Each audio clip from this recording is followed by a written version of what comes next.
അടുത്ത തിങ്കളാഴ്ച മുതലുള്ള പ്രത്യേകത എന്താ? നോമ്പ് ആരംഭിക്കുകയാണ്. അതുകൊണ്ട് മനസ്സൊക്കെ ഒരുങ്ങി തുടങ്ങിയോ? അയ്യോ ഭാവേ നോമ്പ് എത്തിയല്ലോ, അങ്ങനെയാണോ?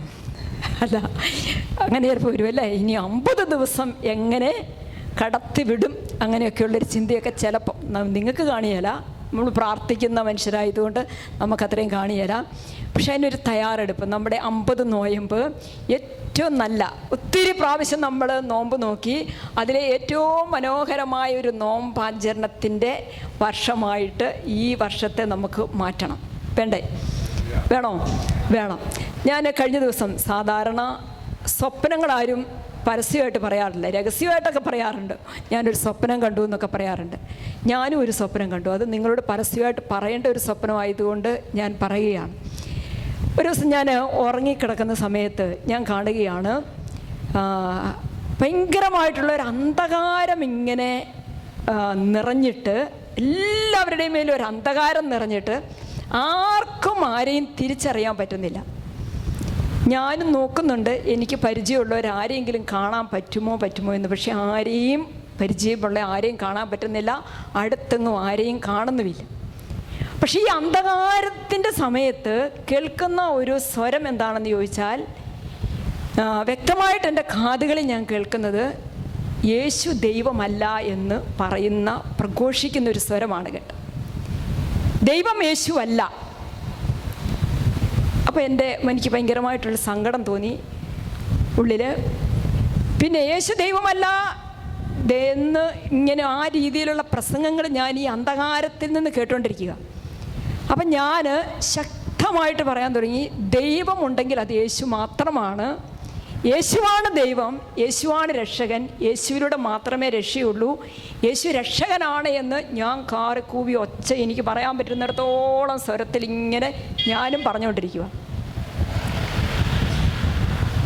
അപ്പം ഉറക്കം തെളിഞ്ഞപ്പോൾ എനിക്ക് മനസ്സിലായി, ഇതൊരു സ്വപ്നമല്ല, ഇതെന്തോ ഒരു വലിയ ദൈവത്തിൻ്റെ ഒരു സന്ദേശമാണ്. ഇത് കാര്യമായിട്ടെടുത്ത് വെച്ച് പ്രാർത്ഥിച്ച് ദൈവം ആഗ്രഹിക്കുന്ന സന്ദേശം അതിൽ നിന്ന് ഉൾക്കൊള്ളേണ്ടതായിട്ടുണ്ട് എന്ന് മനസ്സിലായപ്പോൾ ഞാൻ 3 ദിവസം കുർബാനയിൽ ഈ സംഭവം എടുത്തു വെച്ച് സമർപ്പിച്ച് പ്രാർത്ഥിച്ചു. അങ്ങനെ പ്രാർത്ഥിച്ചുകൊണ്ടിരിക്കുമ്പോഴാണ് ഞാൻ അച്ഛനുമായിട്ട് ഷെയർ ചെയ്തപ്പോഴപ്പം മനസ്സിലായി, അതായത് യേശുക്രിസ്തു നമ്മുടെ ദൈവം, ഏക ദൈവം, ഒരേ ഒരു ദൈവം, ഏകരക്ഷകൻ. ആ യേശുവിൻ്റെ സ്ഥാനത്ത് ആരെങ്കിലും സ്ഥാനം പിടിക്കാൻ നോക്കുന്നുണ്ടെങ്കിൽ, ആരെങ്കിലും യേശുവല്ല ദൈവം എന്ന് പറയാൻ പറയുന്നുണ്ടെങ്കിൽ അതിന് നമ്മൾ പരിഹാരം ചെയ്തേ പറ്റും. ഞാനും നിങ്ങളും ഉച്ചസ്വരത്തിൽ യേശുവാണ്, എനിക്കൊരു ഭയവും തോന്നുന്നില്ല, എൻ്റെ അടുത്ത് ആ സമയത്ത് ആരുമില്ല, എനിക്ക് പരിചയമുള്ള മുഖങ്ങളോ സ്വരങ്ങളോ എന്തെങ്കിലും ഉണ്ടോ എന്ന് ഞാൻ അന്വേഷിച്ചിട്ട് ആരെയും കാണാൻ പറ്റുന്നില്ല. പക്ഷേ എങ്കിലും അതിനെതിരായിട്ട് ഞാൻ പറഞ്ഞുകൊണ്ടിരിക്കുകയാണ്, യേശു മാത്രമാണ് ദൈവം, ഒരു ദൈവമേ ഉള്ളൂ, അത് യേശുവാണ്, യേശുവിലൂടെ അല്ലാതെ രക്ഷയില്ല എന്ന് ഞാനും ഉദ്ഘോഷിച്ചുകൊണ്ടിരിക്കുകയാണ്. പ്രിയപ്പെട്ടവരെ, ഇന്ന് നമ്മുടെ വിശ്വാസം നമുക്ക് ജീവിക്കാൻ ഒരുപാട് പ്രതിസന്ധികളുള്ളൊരു കാലഘട്ടത്തിൽ, ഇന്ന് നമ്മുടെ വിശ്വാസം നമുക്ക് പ്രഘോഷിക്കാൻ പറ്റാത്തൊരു കാലഘട്ടത്തിലൂടെ നമ്മൾ എത്തിക്കൊണ്ടിരിക്കുന്ന സമയത്ത് നമ്മളൊക്കെ നമ്മുടെ ഹൃദയത്തിൽ മുറുകെ പിടിക്കേണ്ട ആഴമേറിയ ഒരു ബോധ്യമാണ്, യേശു അല്ലാതെ ഒരു ദൈവമില്ല, യേശുവാണ് നമ്മുടെ ദൈവം, യേശുവാണ് നമ്മുടെ രക്ഷകൻ. ഭയപ്പാടുകളില്ലാതെ, അങ്കലാപ്പുകളില്ലാതെ, പൂർണ്ണമായ വിശ്വാസത്തോടെ ഏത് സമയത്തും എപ്പോഴും ആരുടെ മുൻപിലും, മരണത്തിൻ്റെ മുൻപിൽ പോലും എനിക്കും നിങ്ങൾക്കും പറയാനുള്ള, ലോകത്തോട് പറയാനുള്ള ഏക സന്ദേശം, ഒരേ ഒരു സന്ദേശം, അത് യേശുവാണ് രക്ഷകൻ എന്നുള്ള സന്ദേശമാണ്. Hallelujah, hallelujah. ഇത് പറയണമെങ്കിൽ, യേശുവാണ് രക്ഷകനെന്ന് എനിക്ക് പറയാൻ പറ്റണമെങ്കിൽ എൻ്റെ ഉള്ളിൽ ആ അനുഭവം ഞാൻ കൊണ്ടു നടക്കണം. എൻ്റെ ഉള്ളിൽ ആ അനുഭവം കൊണ്ടു നടക്കണം. അത് പ്രാർത്ഥിച്ചപ്പോൾ എനിക്ക് എന്തെങ്കിലും കിട്ടിയ അനുഗ്രഹങ്ങളുടെ വെളിച്ചത്തിലല്ല, എൻ്റെ സ്ഥലം വിൽപ്പന നടന്നു, അല്ലെ രോഗശാന്തി കിട്ടി, അങ്ങനെയുള്ള കാര്യങ്ങളുടെ വെളിച്ചത്തിലല്ല. എൻ്റെ ആത്മാവിൻ്റെ നിത്യമായ രക്ഷ എന്ന് പറയുന്നത് അത് യേശുവിലൂടെ മാത്രമാണ്. ആണോ? അപ്പോൾ അതിനു വേണ്ടി നമ്മൾ മരണത്തോളം മുന്നോട്ട് പോകേണ്ടതായിട്ട് വരും. ഇന്ന് നൈജീരിയയിലും പല സ്ഥലങ്ങളിലും ഒക്കെ സംഭവിച്ചുകൊണ്ടിരിക്കുന്നത് എന്താണ്? യേശുവിനെ തള്ളിപ്പറയാമെങ്കിൽ, യേശുവല്ല ദൈവമെന്ന് പറയാമെങ്കിൽ യേശുവിൻ്റെ പക്ഷക്കാരനല്ല എന്ന് പറയാമെങ്കിൽ അവർക്കൊക്കെ ജീവൻ രക്ഷപ്പെടാം. പക്ഷെ അവരാരും യേശുവിനെ തള്ളി പറഞ്ഞിട്ട് ജീവൻ രക്ഷിക്കാൻ നോക്കുന്നില്ല. ഉണ്ടോ? ഇല്ല. ഹല്ലേലൂയ. പ്രിയപ്പെട്ടവർ, ഈ സന്ദേശം ഇങ്ങനെ മനസ്സിൽ കൊണ്ടു നടന്ന് പ്രാർത്ഥിച്ചുകൊണ്ടിരിക്കുന്ന സമയത്ത് ദിവസങ്ങൾ തന്നെ പ്രാർത്ഥിച്ചു കഴിഞ്ഞപ്പോൾ ഈശോ മറ്റൊരു സന്ദേശം തന്നു. അതെന്താണെന്നറിയാവോ? നമ്മുടെ 50 നോയമ്പുമായിട്ട് ബന്ധപ്പെട്ട ഒരു കാര്യമാണ്. ഈ 50 നോയമ്പ് ഈശോ നമ്മളോട് പറയുന്നത് 50 ദിവസവും പരിശുദ്ധ കുർബാനയുടെ മുമ്പിൽ അഖണ്ഡ ആരാധന നടത്തി അഖണ്ഡ ജപമാല ചൊല്ലി ഈ കാലഘട്ടത്തിൻ്റെ തിന്മകൾക്ക് പരിഹാരം ചെയ്ത് പ്രാർത്ഥിക്കാനാണ് പറയുന്നത്. ഹല്ലേലൂയ. ക്ലിയറായോ? നിങ്ങൾക്ക് ക്ലിയറായോ? ആരോടാ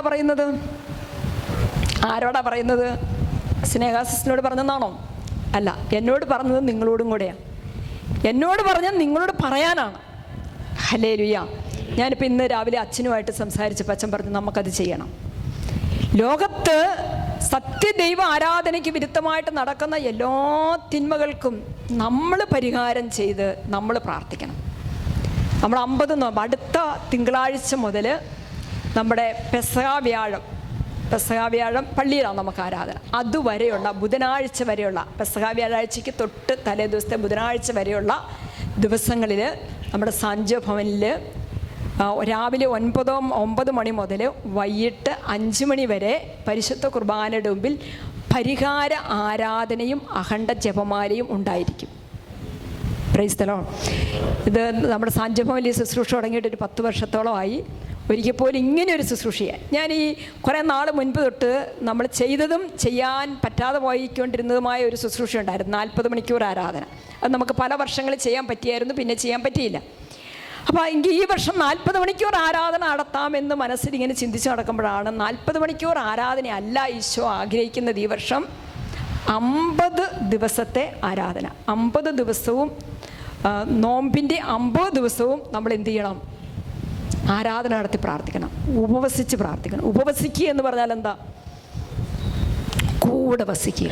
അപ്പം ഈശോയുടെ കൂടെ വസിച്ച് ഈശോയുടെ വേദന നമ്മൾ ഏറ്റെടുത്ത് ഈശോയുടെ വേദന നമ്മൾ അറിഞ്ഞ് നമ്മളിൽ നിന്ന് ഈശോ എന്താണ് ആഗ്രഹിക്കുന്നതെന്ന് അറിഞ്ഞ് നമ്മൾ എങ്ങനെയാണ് മുന്നോട്ട് പോകേണ്ടതെന്ന് ഈശോയോട് ചോദിച്ച് മനസ്സിലാക്കി കർത്താവിൻ്റെ ഹിതം അറിഞ്ഞ് മുന്നോട്ട് പോകാനാണ് ഈശോ നമ്മളിൽ നിന്ന് ആഗ്രഹിക്കുന്നത്. Praise the Lord. ഹല്ലേലൂയ. ഈ വലിയ ശുശ്രൂഷ നമ്മൾ കുട്ടികളുടെ ശുശ്രൂഷ ആരംഭിച്ചു. അത് കർത്താവ് ഭംഗിയായിട്ട് കൊണ്ടുപോകുന്നു. അതും ഇങ്ങനെ തന്നൊരു സന്ദേശമായിരുന്നു. ഇപ്പോൾ ഇതാ നമ്മൾ ഈ 50 ദിവസത്തേക്കൊരു ശുശ്രൂഷ ആരംഭിക്കുകയാണ്. ഈ ശുശ്രൂഷ നിങ്ങൾക്ക് ഹൃദയത്തിൽ ഏറ്റെടുത്ത് ഇതിനോട് സഹകരിക്കാൻ പറ്റും എന്ന് തോന്നുന്നവരൊന്ന് വലത്തുകരം ഉയർത്തിക്കുക. പതിയ വേണോ വേണ്ടയോ പ്രിയപ്പെട്ടവരെ, നമ്മളെയൊക്കെ ഈ അന്ധകാരം മൂടിക്കൊണ്ടിരിക്കുകയാണ്. സുഖലോലുപതയുടെയും ജീവിതത്തിൻ്റെ വ്യഗ്രതകളുടെയും ഈ ആഡംബരങ്ങളുടെയും ആഘോഷങ്ങളുടെയും ഒരു അന്ധകാരം നമ്മളെയൊക്കെ അങ്ങ് മൂടിക്കൊണ്ടിരിക്കുക. സമയമുണ്ടെങ്കിൽ മാത്രം സ്പിരിച്വൽ ലൈഫ്, ആത്മീയ ജീവിത സമയമുണ്ടെങ്കിൽ, സമയമില്ലെങ്കിൽ മാറ്റിവെക്കാവുന്നത് എന്താണ്? അച്ഛൻ കുർബാനയ്ക്കിടയ്ക്ക് പറഞ്ഞ പോലെ സമയമില്ലെങ്കിൽ മാറ്റിവെക്കാൻ പറ്റുന്ന കാര്യം ഒറ്റ കാര്യമുള്ളൂ. അതെന്താണ്? പ്രാർത്ഥന. ജപമാല ചെല്ലുന്നത് മാത്രം നമുക്ക് മാറ്റിവെക്കാൻ പറ്റും. അങ്ങനെയല്ല, നമ്മൾ കുറച്ചും കൂടി ഒരു ഉണർവുള്ളവരാകുക. നിങ്ങൾക്ക് അറിയാവുന്നവരോടെല്ലാം പറയുക. മണ്ഡല ഇടവകയിൽ അച്ഛനത് പറയും, മറ്റ് ഇടവുകളിൽ നിങ്ങൾ തന്നെ പറഞ്ഞ് അറിയിച്ച് എപ്പോഴെങ്കിലുമൊക്കെ സമയം കണ്ടെത്തി വന്ന് ഈശോയുടെ അടുത്ത് ഇരിക്കുക. ഇനി ആർക്കെങ്കിലും ഒരു ദിവസം ഫുള്ളായിട്ട് പൂർണ്ണമായിട്ട് ഒരു ദിവസം രാവിലെ തുടങ്ങും മുതൽ തീരുന്നോടം വരെ ഞാനും എൻ്റെ കുടുംബവും വിശുദ്ധ കുർബാനയുടെ മുമ്പിൽ ഇരിക്കാൻ ആഗ്രഹിക്കുന്നു, ഞങ്ങളുടെ പാപത്തിന് പരിഹാരമായിട്ട്, ലോകത്തിൻ്റെ പാപത്തിന് പരിഹാരമായിട്ട്, അങ്ങനെയൊക്കെയുള്ള തീരുമാനം എടുത്ത് വന്നിരിക്കാൻ പറ്റുന്നവരുണ്ടെങ്കിൽ അവർക്ക് അതിനും സ്വാഗതം. Praise the Lord. പലത്തേര് ഉയർത്തി ഹല്ലേലൂയ, സ്വരമുയർത്തി ഹല്ലേലൂയ, ആമേൻ, ഹല്ലേലൂയ.